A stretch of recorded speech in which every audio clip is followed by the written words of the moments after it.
네, 우리 강환국 작가 그리고 미래에셋증권이 함께하는 자산 배분 전략 곧 여러분을 찾아갑니다. 조금만 기다려 주십시오. 한국 네, 우리 저 강 프로는 저기 스페인가 있더만. 스페인, 네, 팔자 좋습니다 지금. 네, 딱 1년 만에 파이어족 된 지 1년 기념으로 스페인 갔더만. 아 너무 부럽습니다 진짜. 자, 맞네. 한국이 장 시작됐습니다. 일단 네. 장 얘기부터 하겠습니다. EBS 투자증권 염승환 이사님 어서 오십시오. 네, 안녕하세요. 네, 반갑습니다. 자, 오늘 시장 얘기 한번 쭉 어떻게 되고 있습니까? 오늘 현재 코스피 상승 출발했고요. 12.8포인트. 지금 한 14포인트까지 상승폭이 좀 늘어났는데 0.6% 강세 출발을 했고요.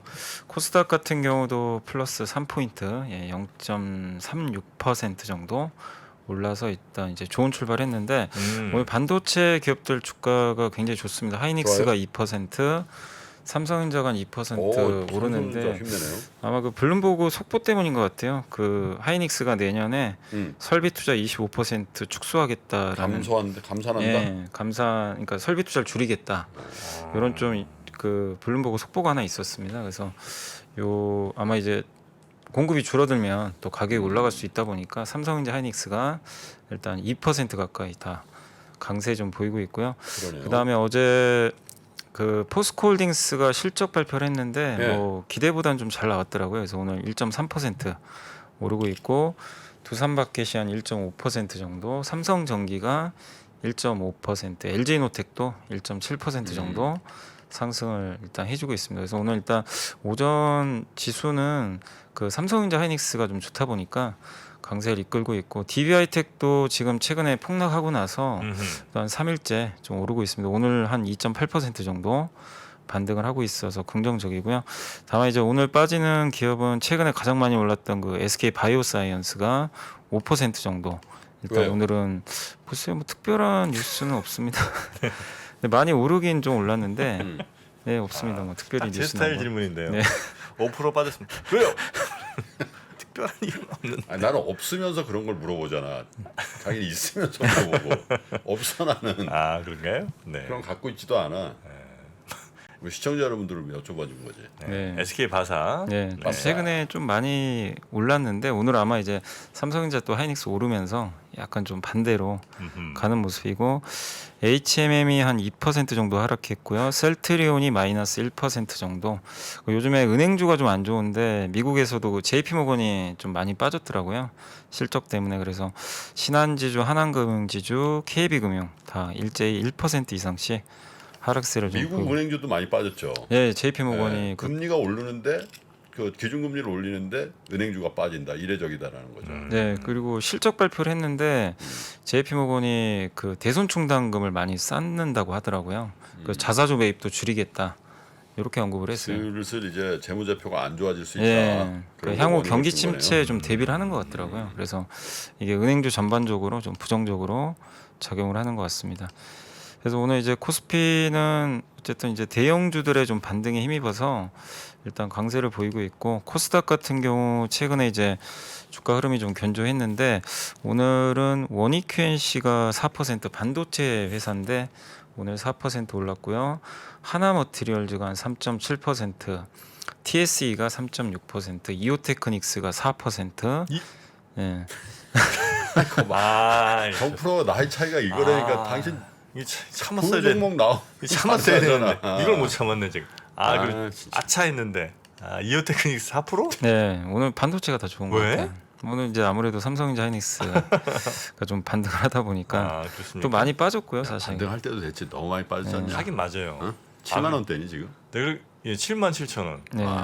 이오테크닉스 그리고 내가 얼마나 저기 많이 빠졌는데 니네 이제 저 요구르트나 만들으라고 막 뭐라고 한번 이오? 네. 네, 고맙습니다. 자, 이오테크닉스 힘 좀 내주시고요. 네, 오늘 뭐 반도체 소부장 기업들 다 좋은 것 같습니다. 뭐 네, 미국에서도 반도체가 많이 올라서 네. 영향을 주고 있고 그리고 CJ ENM이 오늘 2% 티빙하고 이제 그 시즌이 합칩니다. 공식적으로 합병하기로 결정했더라고요. 그게 호재로 좀 작용하고 있고 어디랑 티빙하고 어디랑 합쳐? 시즌이요. KT의 그 OTT 있는데 그게 한 KT. 150만 명 정도 가입돼 있어요. 음. 그래서 그거랑 이제 합병을 하기로 결정을 했어요. KT랑 이제 티빙 저기 CJ랑 네, CJ랑. 큰 빅딜이 하나 나왔습니다. 이쪽에 OTT 쪽에. 예. 그래서 오늘 관심 이제 없으세요? 그게 뭐 합병한다고 되겠어? 아니, 이제 합병해서 뭐 해보려고 하는 사람들한테 너무 하시는 거 아닙니까? 아니 OTT라는 비즈니스 모델이 지금 예. 글로벌 플레이어들하고 경쟁이 되겠냐? 너무 하시네 그래도. 자 그리고 네. 그래서 이제 그런 기업들 좀 강세고 반면에 좀 빠지는 기업들은 오늘 뭐 엑세스바이오가 마이너스 2% 정도. 그러니까 약간 이제 진단 키트 관련된 기업들 조금 빠지는 모습이 나오는 것 같습니다. 아이진이 마이너스 2.6%, 유바이오로직스가 마이너스 2%. 최근에 좀 많이 올랐던 코로나 수혜주들은 일단 오늘은 좀 밀리고 있는 것 같습니다. 그래서 오늘 코스피, 코스닥 모두 다 그 IT가 좀 주도하고 있는 것 같아요. 특히 오늘 하이닉스가 3% 이상 급등을 하면서 반도체가 확실히 좀 오늘은 시장을 강하게 이끌고 있습니다. 그리고 외국인 투자들은 오늘 210억 정도 지금 매도를 하고 있고요.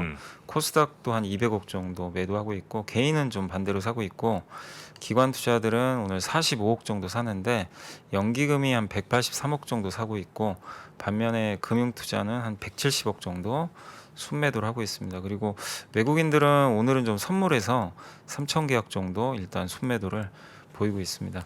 그래서 오늘 업종별로는 그 외국인들이 좀 전체적으로는 팔고 있는데 전기전자네요. 예, 전기전자는 삼성전자 2%대 네. 오르는데. 삼성전자가 예, 많이 오르고 있어요. 하이닉스도 거의 3%. 예, 야 삼성전자 이거 얼마만입니까? 이게? 네. 예. 아니 최근에 제일 잘 버틴 게 삼성전자예요. 그래요? 최근 빠지진 들어서 않았어요. 최근에는 좀 버티긴 했는데 5만 5천 원을 바닥으로 해서 최근에 제일 잘 버텨. 에휴. 그래서 오늘 외국인들이 전기전자에 집중하고 있습니다. 오늘 전기전자만 벌써 한 400억 정도 네. 순매수인데 반면에 제약주하고 금융주는 좀 많이 팔고 있고요. 그러니까 업종별로 좀 제약과 금융주는 좀 팔고 전기전자는 집중적으로 순매수하는 게 오늘 수급의 좀 특징인 것 같습니다. 이게 삼성전자 빠지면 이제 삼성전자 갖고 계신 분도 힘들고 삼성전자만 오르잖아. 나머지 죽는 거예요. 그러네요. 네? 예. 예, 근데 뭐 워낙 삼성전자를 많이 들고 계셔서 오르는 게 좋죠. 예. 그렇죠. 그리고 반도체 오늘 이제 섹터별로는 반도체가 가장 좋고요. 예, 뭐 DB하이텍, 하이닉스, 삼성전자 다 오르고 있고 그러다 보니까 이제 소부장 기업들까지 다 반등을 좀 해주는 그런 모습인 것 같습니다. 그리고 음원 음반주도 오늘 좀 괜찮은 모습이고요. 그리고 IT 대표주들 역시 반도체 오르다 보니까 다 동반해가지고 반등이 나오고 있는 것 같습니다. PCB 업종도 좀 강세 보이고 있고 그리고 오늘 뭐 카메라 모듈이라든가 자율주행차 관련된 기업들도 주가가 좀 상당히 강하게 움직임이 나오는 것 같습니다. 그래서 오늘 반도체나 이제 그런 좀 제조업 관련 기업들이 좀 강세 보이고 있고요. OLED 섹터도 그동안 좀 많이 빠졌는데 오늘 뭐 이녹스 첨단 소재라든가 이런 기업들이 좀 모처럼 반등하고 있고요. 통신 장비 업종도 에이스테크가 한 3% 정도 오르면서 또 모처럼 강세가 좀 이어지고 있는 그런 분위기 같습니다. 태양광도 일부 좀 반등을 해주고 있고요. 그래서 고르게 좀 오르곤 있는데 반면에 오늘 은행주가 상당히 좀 안 좋고요. 뭐 하나금융지주나 우리금융 같은 경우 한 3%씩 주가 좀 급락세를 좀 면치 못하고 있고요. 인터넷 대표주인 네이버, 카카오도 한 1% 정도 밀리고 있고 정유주도 이제 유가가 요즘에 좀 빠지다 보니까 미국에서도 오늘도 좀 에너지주들이 좀 빠졌더라고요. 그 영향으로 정유주가 약간 좀 밀리는 흐름이고 사료주도 좀 많이 빠지고 있습니다. 그래서 원자재 가격 상승 수혜주들하고 금리 인상 수혜주들이 좀 오늘 밀리는 그런 흐름인 것 같아요. 그리고 네. 그 외에는 뭐 전반적으로 다 분위기 괜찮은 것 같습니다. 네. 전반적으로는 이제 괜찮은 네. 분위기. 자, 리포트 좀 볼까요? 네, 약간 그래도 코스피는 마이너스 전환한 거 아닙니까? 네 지금 마이너스 삼성전자 외엔 다 빠진다니까 지금. 자, 리포트 어떤 거 좀 볼까요? 정프로는 삼성전자 없는 걸 너무 티낸다는데. 아까 삼성전자 오른다는데 한숨을 쉬냐? 제가 그렇습니까? 저도 저도 저는 그래도 삼성전자 워낙 많이 갖고 계시니까 오르는 게 좋죠 그랬더니 그 순간에 다른 거 지금 제가 보고 있는데 정말 안 좋아요. 사실 HLB 오늘, 테라 예. 오늘 바이오는 좀 안 좋은 것 같아요. 예. 그러니까 바이오랑 IT랑 좀 반대로 가는 것 같습니다. 금호석유도 안 좋아요. 자 그리고 PER이 더 낮아졌네. 몇 배야 진짜 금호석유. 자 2.5배쯤 되나요? 2.17배 나오네 지금. 자, 네, 우리 오늘 이제 리포트 보고서 보겠습니다. 중에 첫 번째는 하나증권의 이제 한재혁 연구원님이 요즘에 이제 증안펀드 얘기 계속 나오잖아요. 그거 좀 자료를 써줬고 지난 11일 김주현 금융위원장이 새로 취임을 했는데 첫 과제로 금융시장 안정을 꼽았고요.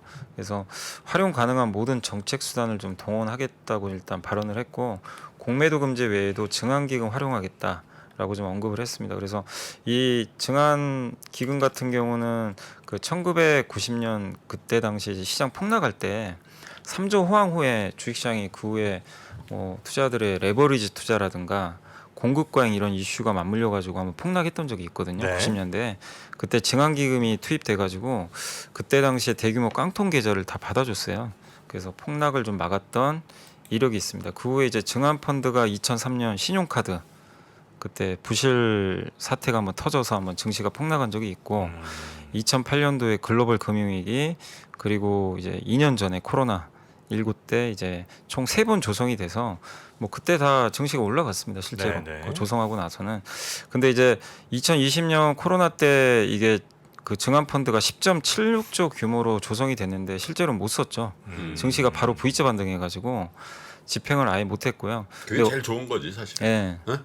안 못 쓰고 쓰는 게 제일 좋은 거예요. 예. 그렇잖아. 쓸 일이 없네. 예. 그래서 아직도 이제 금액이 그대로 있기 때문에 이제 네. 이제 언제든지 또 투입 가능하거든요. 네. 이제 금융회사들이 다시 이제 그 10조 원 또 투입할 가능성이 있기 때문에 근데 이제 그 금융위원회에서 이걸 언제쯤 집행을 하느냐가 좀 관건인 것 같고 일단 만약에 이게 집행이 되면 지수 상품에 들어갑니다. 그래서 ETF나 이렇게 코스피 200 지수 추정하는 그런 상품들에 투자가 될 겁니다. 아마 개별 기업에는 투자가 안 되고 그런 이제 패시브 펀드나 이런데 투입이 될 것 같고요. 근데 공매도 이게 금리랑 그게 같이 나오면 좀 굉장히 파괴력이 있겠네. 응? 이게 실제로 지금 증안 펀드가 10조 원 정도 되는데 요새 코스피 거래 대금이 6조 원밖에 안 돼요. 그래서 만약에 투입이 되면 좀 상당한 효과는 좀 기대할 수가 좀 있는 것 같습니다. 거기다 이제 공매도 투자들의 쇼커버링도 좀 발생을 할 수 있거든요. 이게 만약에 시행이 되면. 근데 이제 많은 개인 투자분들이 우려하는 거는 말로만 하지 말고 진짜 해라. 이걸 좀 원하는데 계속 좀 기사들은 나오는데 아직까지 금융위원회에선 근데 그게 이제 사실은 이제 그 전가의 보도가 아닌 게 예? 그걸 했는데 안 올라. 그러면 이제 패닉이 오거든. 네네. 그게 이제 문제예요. 옛날에 이제 그 실제로 삼투신 동원해서 그거 사다가 그게 안 돼가지고 사실은 예, 진짜 위기가 온 거거든. 네. 가급적이면 안 쓰고 해결하는 게 제일 좋긴 해요. 이거 그냥 막 당장 급하다고 막 쓰고 이러다 보면 오히려 약간의 또 왜곡이라든 이런 것도 있을 수 그래 있겠군요. 빌려다 파는 것만 일단 좀 조절해도. 네. 공매도. 자 그리고요. 네, 그리고 이제 다울투자증권의 김양재 연구원님이 TSMC 이제 실적이 어제 되게 잘 나와가지고 그거 보고서를 썼는데 어제 주가가 한 2.9% 급등했습니다. 그래서 2분기 매출, 영업이익 다 추정치를 다 뛰어넘었고요. 사상 최대 실적이 나왔고 무엇보다 긍정적인 게 3분기 전망치도 기대보다 훨씬 더 높게 제시를 했습니다. 그래서 좀 압도적인 퍼포먼스를 보여준 것 같고요. 매출 비중으로는 역시 그 고사양 컴퓨터가 43%, 스마트폰이 38%로 이 두 개가 여전히 좀 좋은데 특히 고사양 컴퓨터 쪽에서 계속 성장이 잘 나올 걸로 지금 전망을 하고 있습니다. 그래서 좀 비싼 IT 기기는 아직까지는 수요 위축 이런 게 없는 것 같아요. 그래서 그 부분이 좀 오늘 IT 업종 전반적으로도 긍정적으로 작용하는 것 같습니다. 그리고 왜 재고 조정이 없다고 좀 말을 했을까 그 두 가지 이유를 좀 제시를 했는데 실제로 지금 5나노 이하 이제 선단 공정이라 그러죠. 이제 파운드리 이쪽과 관련해서 실질적으로 경쟁사가 없어요. 사실 뭐 삼성전자 외에는 경쟁사가 없는 상황에서 주력 고객사 애플, AMD, 엔비디아, 퀄컴까지 다 수주를 하고 있기 때문에 좀 압도적인 경쟁력을 일단 보여주고 있는 것 같고요. 네. 그리고 장비 조달이 지금 잘 안 돼가지고 1년 동안 증설을 제대로 못했다고 합니다. 그래서 자동차랑 비슷해요. 공급이 부족해요. 네, 부족한 네. 상태에서 대기 고객은 워낙 많고 그래서 재고 조정 가능성이 좀 상당히 낮아져 있다. 이렇게 좀 보고 있는 것 같습니다. 그리고 EUV로 이런 것들을 해야 되기 때문에 증설을 할 수 있는 규모도 굉장히 제한적이고 이게 장비 조달이 되게 어렵잖아요. 네. 그래서 공급 과잉으로 갈 가능성은 낮은 상태인데 반면에 레거시 이제 10나노 이상 옛날 공정 같은 경우는 상대적으로 증설이 쉬워서 아마 이쪽은 좀 내년도에는 좀 안 좋아질 것 같다. 반면에 TSMC나 삼성전자가 집중적으로 하고 있는 선단 공정 뭐 5나노, 4나노 이쪽은 워낙 지금 공급이 타이트해서 좋은 좀 분위기가 이어질 것 같다. 그런 좀 내용이니까요. 그래서 오늘 아마 우리나라 반도체 기업들한테는 이런 내용들이 좀 긍정적으로 작용을 하고 있는 것 같습니다. 환율이 이게 뭐 1,320원 넘어갔네요.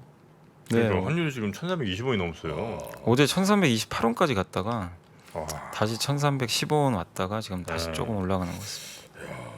이게 뭐 근데 이게 이제 환율이 제일 문제가 지금 유로화가 너무 안 좋아가지고요. 유로가 너무 약한 게 좀 문제인 것 같더라고요. 우리나라 외환 보유가 부족한 게 아니라 네. 유로화가 좀 강해져야 되는데 그러니까 독일이 좀 진정돼야 좀 이게 반전이 나올 수 있을 것 같더라고요.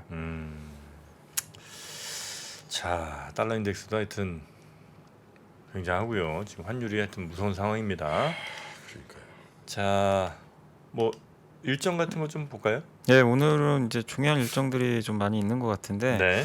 오늘 그 미국의 그 윌러 연준 이사가 이제 직접 언급을 했죠. 오늘 나오는 미국의 6월 소매 판매 중요하다.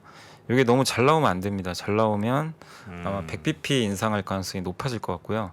또 미시간대 기대 인플레이션 지표가 발표됩니다. 이것도 역시 굉장히 중요한 지표고 이것도 좀 체크해 보시고 장중에는 중국의 2분기 GDP 성장률 데이터가 나오고요.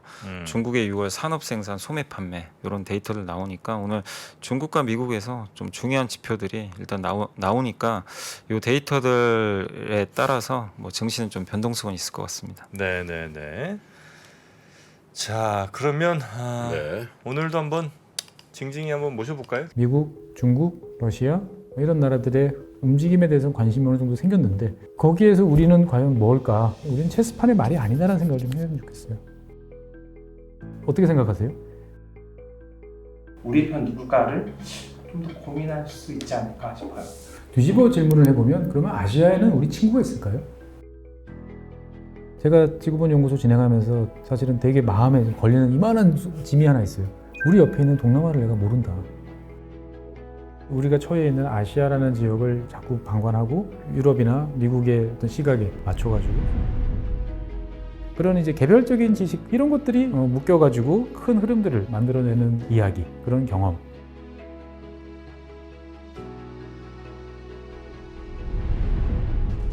작고 잡다한 지식이라도 그것들을 절대 무시하지 말라. 나는 그건 되게 긍정적이고 그런 지식들을 연결해서 말 그대로 위즈덤이잖아요. 정말 현명해지고 뭔가 남들하고는 좀 차별화된 그러한 관점 그리고 그러한 비전